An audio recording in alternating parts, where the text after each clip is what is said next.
miti i tretë?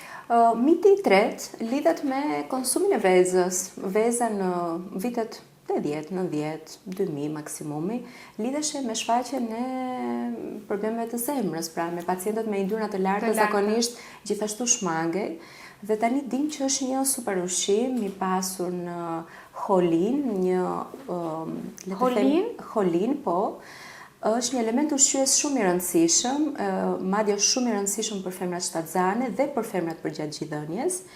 Kështu që nuk duhet ta heqin vezën, edhe pacientët kardiak nuk duhet ta heqin, por duhet ta racionojnë. Për shembull, nëse në përditshmërinë e tyre kanë produkte shtazore ose kanë një gatim pak më të rëndë, ndoshta duhet të jenë pak më të kujdesshëm në konsumin e vezës. Ndërsa për popullsinë e shëndetshme, nuk mund të themi që me patjetër mund të rekomandojmë vetëm një vezë, mund të konsumojmë edhe 2 vezë.